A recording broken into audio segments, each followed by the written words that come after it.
రాజకీయాల్లో రాణించడం సులభం కాదు. ప్రజల్ని ఆకట్టుకోవాలి, ప్రజల్ని అర్థం చేసుకోవాలి, ప్రజలకు అర్థమయ్యే విధంగా మాట్లాడాలి, ప్రజల్లోకి చొచ్చుకు వెళ్లి వారి సమస్యలు తెలుసుకుని పరిష్కారం బాధ్యతను భుజానికి ఎత్తుకోవాలి. అప్పుడే ఒక రాజకీయ నాయకుడు రాణించగలుగుతాడు, ఎన్నికల్లో పోటీ చేసి విజయం సాధించగలుగుతాడని నారా లోకేష్ ఉదంతమే ఇందుకు ఒక బలమైన ఉదాహరణ. 2014లో ఏపీలో టీడీపీ ప్రభుత్వం ఏర్పడిన తరువాత చంద్రబాబు నాయుడు ఆయన్ను ఎమ్మెల్సీ చేశారు. ఆ తర్వాత ఐటీ, పురపాలక శాఖలకు ఆయన్ను మంత్రిగా నియమించారు.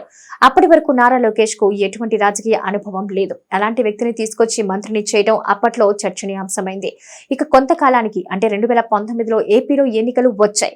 ఎన్నికల్లో మంగళగిరి అసెంబ్లీ నియోజకవర్గం నుంచి లోకేష్ పోటీ చేశారు.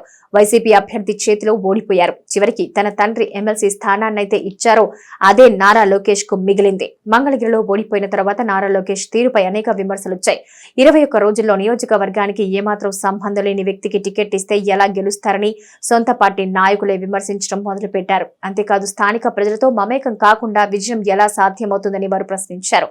అయితే అప్పట్లో అధిష్టానం ఈ వ్యాఖ్యలు లైట్ తీసుకుంది. లోకేష్ అభ్యర్థిత్వం సరైనదనే విధంగా వ్యాఖ్యలు చేసింది. తీరా ఎన్ని రోజుల తర్వాత తన అభ్యర్థిత్వం తప్పని, ఎన్నికల్లో అలా చేసి ఉండాల్సింది కాదని స్వయంగా నారా లోకేష్ ప్రకటించారు. అంతేకాదు తాను చేసిన తప్పులేంటో ఆయన ప్రజల ముందు కూడా ఒప్పుకున్నారు. అయితే ప్రస్తుతం మంగళగిరి అసెంబ్లీ నియోజకవర్గానికి సంబంధించి అధికార పార్టీ ఎమ్మెల్యే రాజీనామా చేశారు.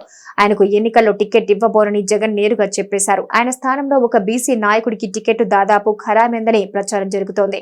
అంతేకాదు ఆ నాయకుడు గతంలో టీడీపీలో పనిచేయటం, ప్రజలతో మంచి సంబంధ బాంధవ్యాలు ఉండడంతో ఆయనకు జగన్ టికెట్ ఓకే చేశారని ప్రచారం జరుగుతోంది. మరి ఆ బీసీ నాయకుడికి టికెట్ ఓకే అయితే లోకేష్ గెలుపు కష్టమే అని వైసీపీ నాయకులు అంటున్నారు. గతంలో అదే బీసీ నాయకుడు టీడీపీలో కీలకంగా పనిచేశారని, 2019 ఎన్నికల్లో లోకేష్ కు బదులు ఆయనకు టికెట్ ఇచ్చుంటే ఖచ్చితంగా గెలిచేవారని అంటున్నారు.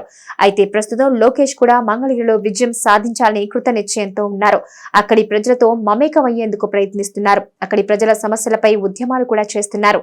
ఇవన్నీ లోకేష్ ను తొలిసారి ఎమ్మెల్యేను చేస్తాయా, లేక 2019 నాటి ఫలితాన్ని అందిస్తాయా? వీటికి కాలమే సమాధానం చెప్పాలి.